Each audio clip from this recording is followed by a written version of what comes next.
dedicada a las letras en la Universidad de El Salvador. Es un gusto para mí poder compartir con ustedes esta tarde cierta perspectiva de Salarrué, acá una foto, una de las más conocidas del autor. Creo que toda ya hemos leído por lo menos un cuento de Salarrué en la escuela, por lo menos, sino que más cuentos o quizá un libro completo. ¿Qué libro es el que más se conoce de Salarrué? ¿Cuál? Los cuentos de Barro, ¿verdad? Estos son los de Barro, los más conocidos, que se leen en todo el país, en colegios, en escuelas, y también es la obra más difundida del autor y también una de las más publicadas. ¿Por qué? Parte porque, como decía, está dentro del sistema educativo y que también es un punto de estudio incluido en el pensum. Ahora, pero es un libro que se escribió cerca, o que se publicó más o menos hace unos 90 años. ¿Por qué ahora aún es relevante leer a Salarrué? No sé ustedes cuando lo leyeron, cómo se los presentaron, o qué perspectiva, o bajo qué objetivo se leyó a Salarrué, es decir, como autor de qué tipo, según la crítica o según la academia que le gusta poner etiquetas a la obra escrita o a toda obra, y que a partir de ahí se fija como de un tipo. Por ejemplo, Salarrué se le asigna como autor costumbrista, vernáculo, folclorista. Y si acaso, si alguien más se anima a adentrar un poco más en su obra, conoce algunos títulos, por ejemplo, los títulos de Cipotes. Si acaso llega a ese libro, que esa gente adulta tiene un humor entrañable, pero Los Cipotes es el libro que nos parece muy gracioso, ¿no? Y muy chistoso, y hasta ahí. Y después, quizás si alguien más busca otro libro de Salarrué, quizás conozca el libro fantástico Oyarcandal. Pues fíjate, ¿qué otros libros pueden decirme de Salarrué? Tienen como 15. Quizás ahí me pueden empezar, los de Barro, los de Cipote, Oyarcandal. Quizás muchos, si podemos, quien ha tenido el interés por leer Salarrué, sí ha investigado o sí ha leído más libros, es de que sabe mucho más. El Cristo Negro, por ejemplo, la novela. Sí.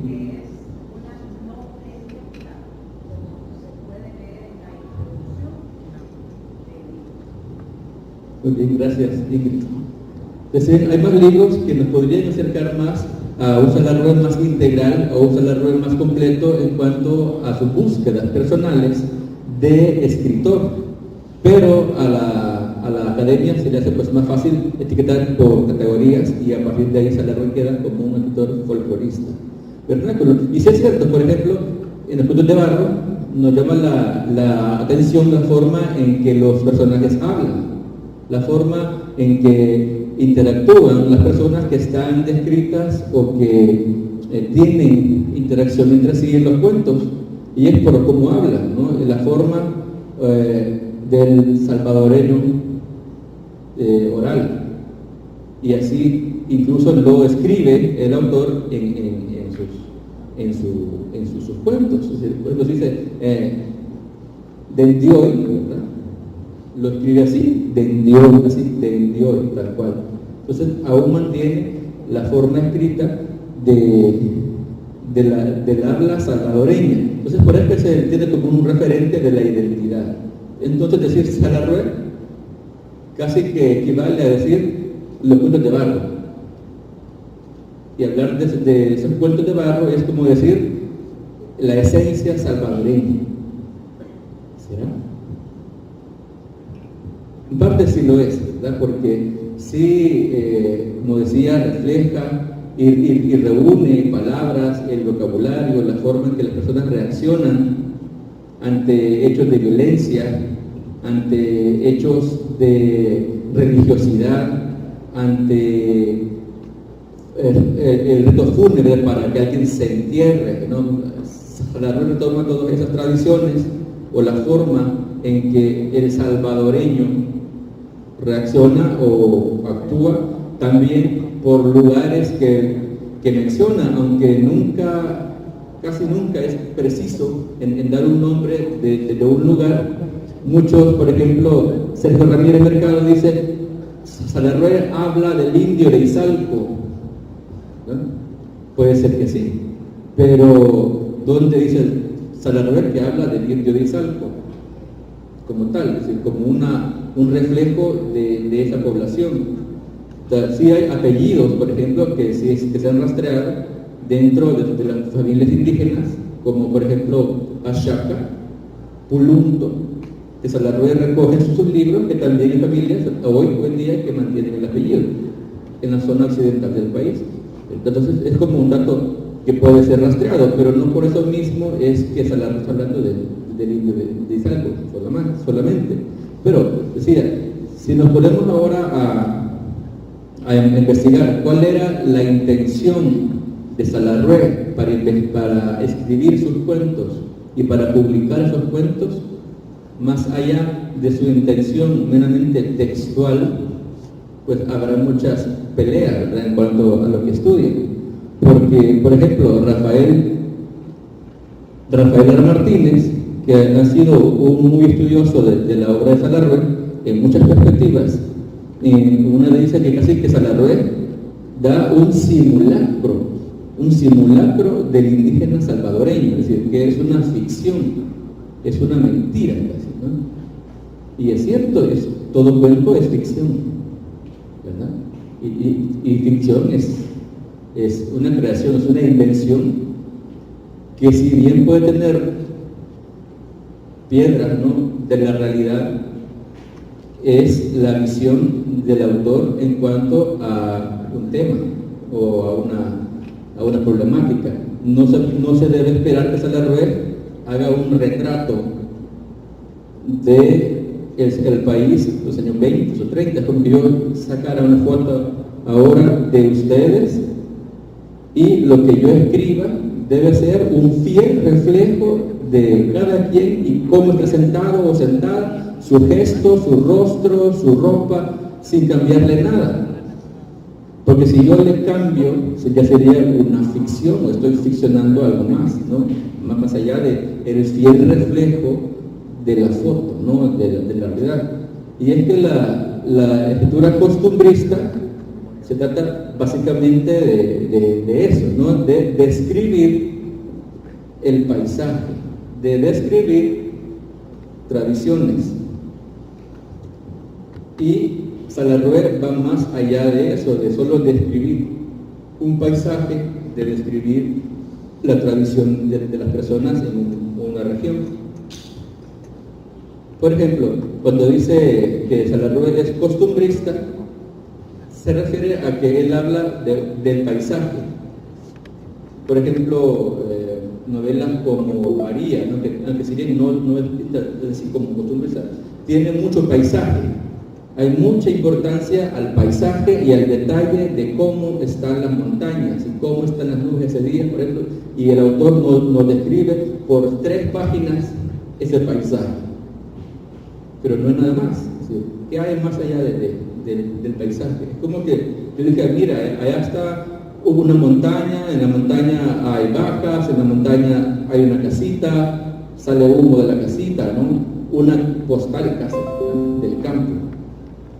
Pero Salarrué va más allá de eso, él nos lleva a la casa de esas personas y las deja hablarnos, nos deja que nos hable, que nos cuente cómo están tristes, porque se murió la Peche María, ¿verdad?, que fue violada y murió en el parto, ¿verdad?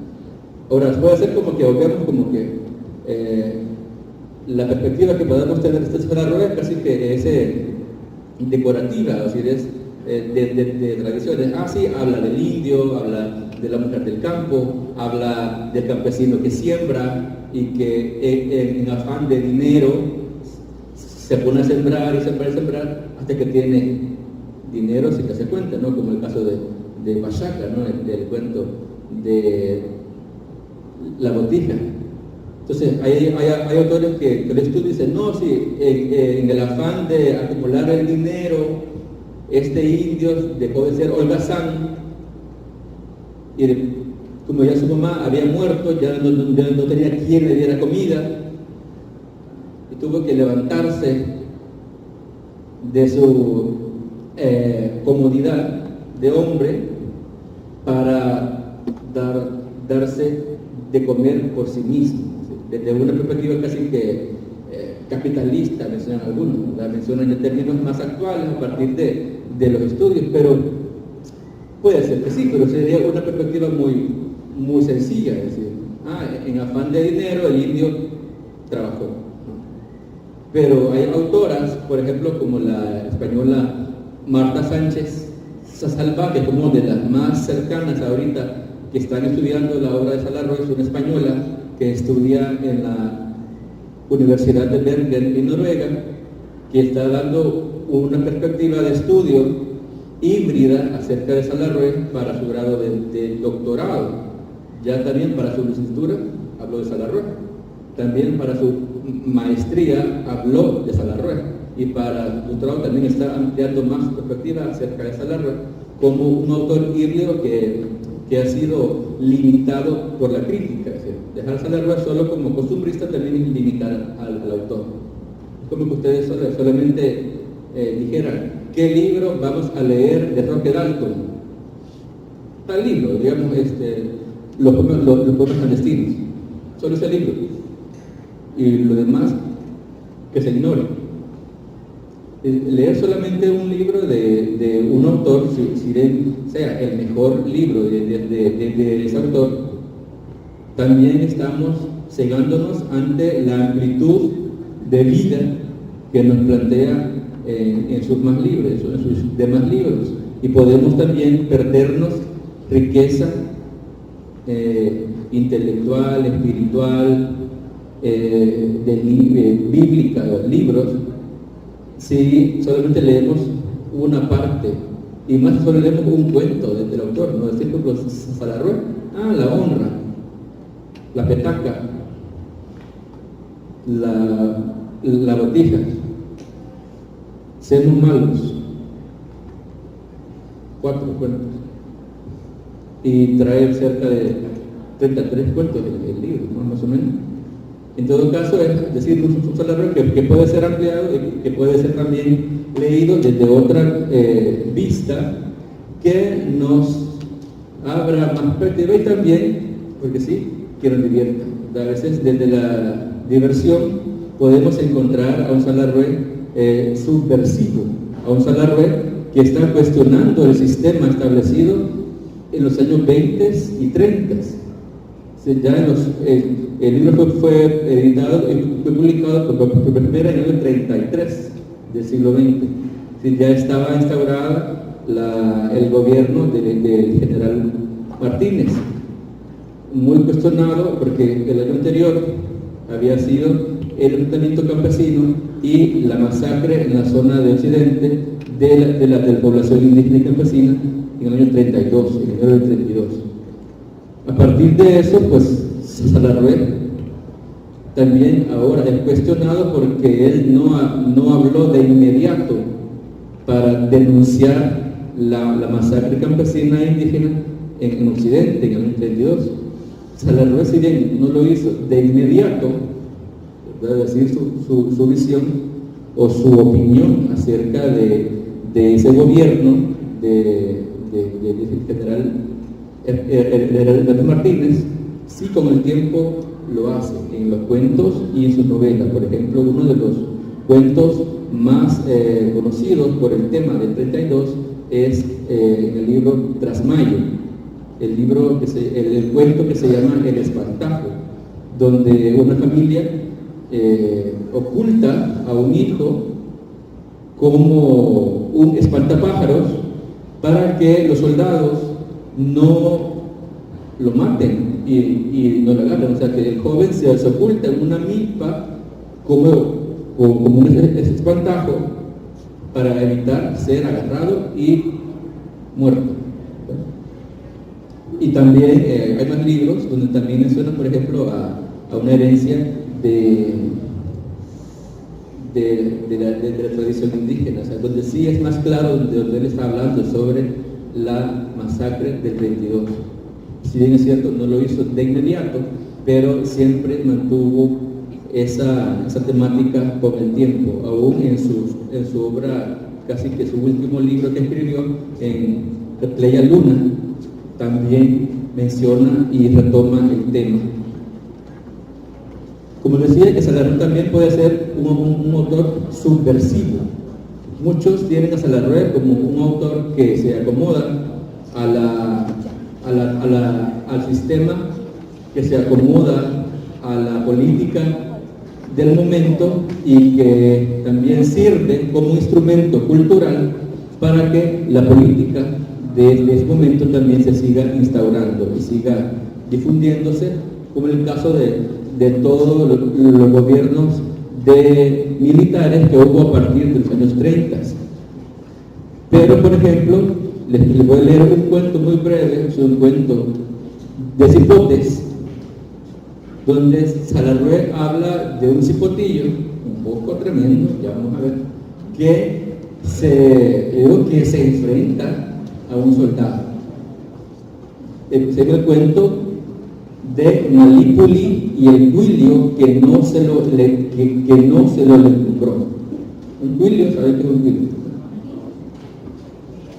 Pues si es que Malípuli llegó a un río colochito y chuco y dijo, yo me baño aunque sea, y se quitó el calzón con tirantes y la tamaña nalga se le tiró tan desnuda y ¡zas! Se sentó en un colchoncito de agua como Maquita que hacía rufa.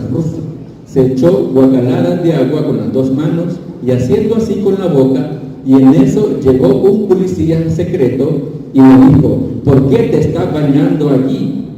Y Malípuli le dijo, porque es agua. Y el Huilio le dijo, ¿qué no sabes que es prohibido? Y Malípuli le dijo, ¿cómo no? Prohibido es un letrero que pone la gente brava cuando no tiene chuchos. Y el policía le dijo, déjate de tonteras y salí de ahí, que si no te encubro. Entonces Malípuli fue saliendo con todo nalgatorio y sin secarse se puso el culón y salió a la carrera poniéndose los tirantes y gritando para atrás, Huilio secreto, cara chancleto, que ni me alcanza porque tiene tamaña panza, y saca buche. Si ven, es un cuento, ¿les parece un cuento infantil? ¿Un cuento para niños? ¿Sí? Entonces, la versión dice, el cuento de cipotes son cuentos para niños, son cuentos infantiles. ¿Será? Si lo vemos de la perspectiva solamente de la risa y de, qué gracioso este bichito, ¿no? Que le responde al policía y que sale corriendo y que se burla de él, ¿verdad? Puede ser que sí lo vemos solamente como un cuento infantil. Y así podemos dar más ejemplos por gran parte de los cuentos donde Salarrué muestra una realidad muy distinta de la sumisión. No son niños sumisos, no son personas sumisas las que él habla en el cuento. Es como este niño, este Malípuli, ¿no? Que ya vemos como un poco tremendo, ¿no? ¿Creen que es el alma salvadoreña la que se refleja en ese cuento? La forma en que este niño Malípuli reacciona.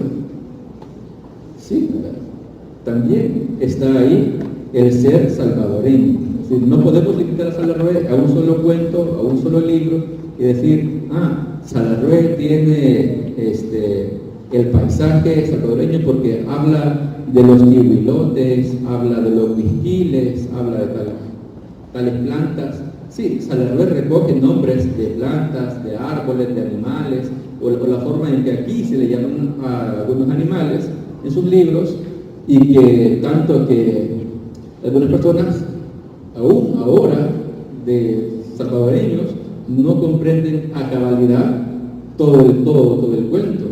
porque hay palabras que no las comprenden, dicen. Pero si nos ponemos a escarbar ahí en el sentimiento, ¿verdad? Sí vamos a encontrar que ese cuento lo entendemos, o que podemos llegar a comprenderlo sin necesidad de un glosario. Las ediciones primeras de Cipotes, por ejemplo, no traían ningún glosario, ninguna aclaración lingüística de cómo significaba alguna palabra, que también era para lectores de la clase media o de la clase alta en años 30, que Salarrué sacaba sus cuentos en un periódico, casi que de relleno. Salarrué dice que sus cuentos de Cipotes nacieron como rellenos de columnas en un periódico que se llamaba Patria.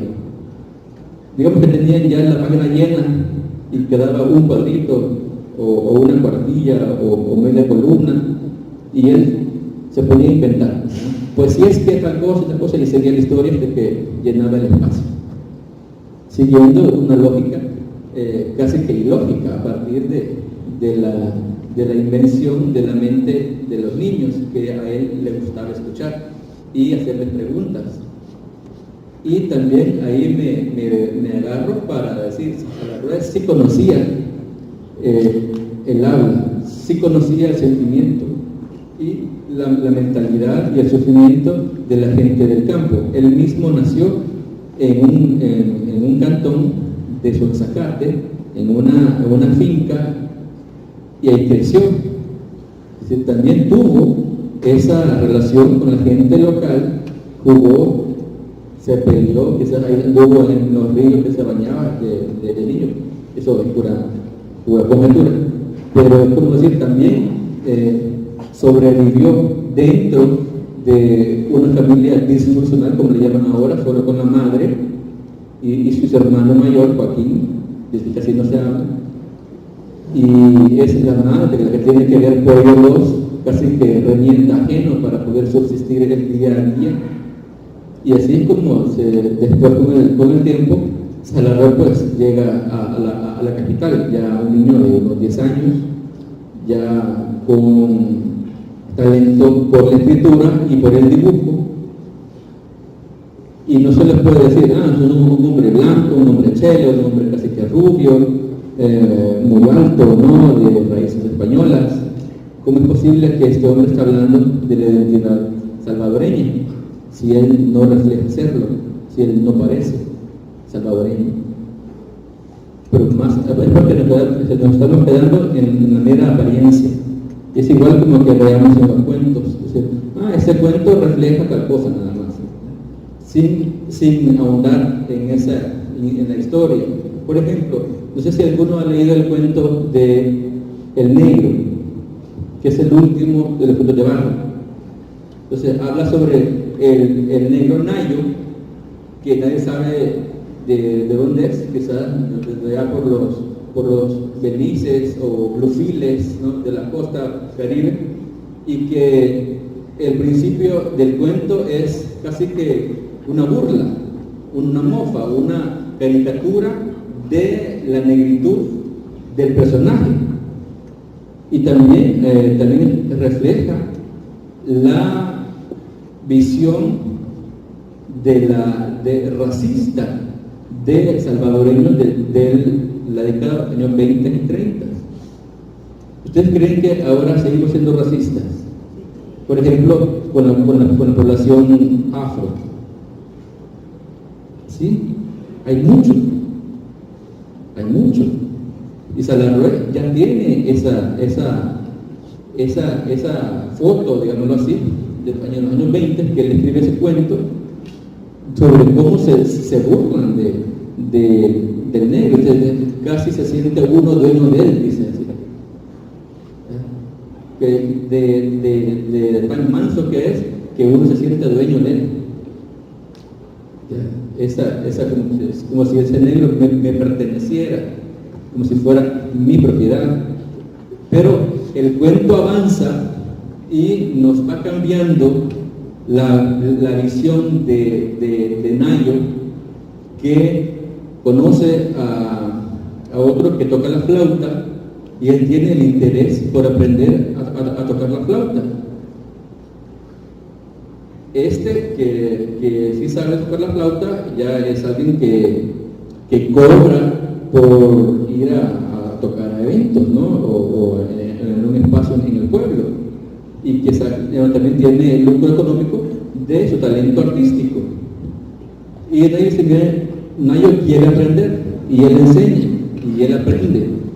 Tanto que la gente, cuando lo oye tocar al negro, siente que el músico ya conocido ha cambiado su sentimiento.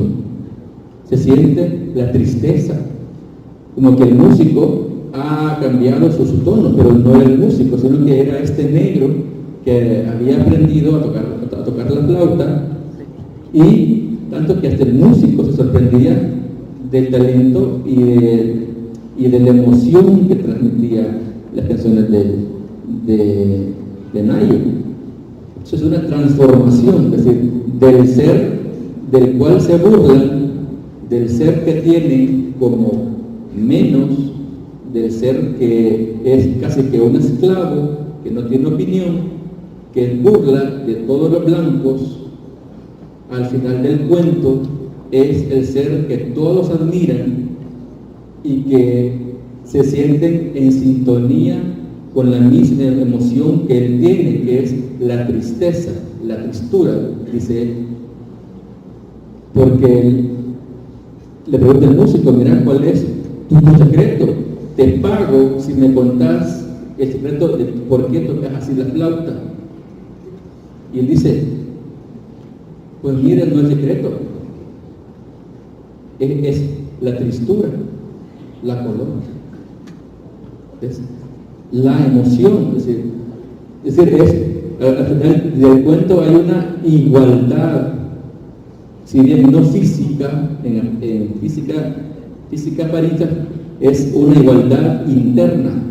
Salarrué lo que hace es decirnos: somos iguales. Entonces, esa perspectiva de Salarrué, algunos críticos no la han entendido, porque por ejemplo hay una que se llama Patricia Alvarenga, que dice: no, solo es por burlarse del negro que la gente le dice eso, y está ahí. Ella no tiene más opinión que esa, así que se están burlando del negro y que el negro aprende para poder tener un oficio. Es como muy limitada esa visión. Pero también depende del grado de conciencia espiritual que tenga quien se acerca a esos cuentos, y dirán pues que Salarrué es un ser que está hablando de la esencia. Y quizá ya para ir concluyendo un poco la plática, con algunas conclusiones, es que Salarrué está hablando de la confianza en la bondad.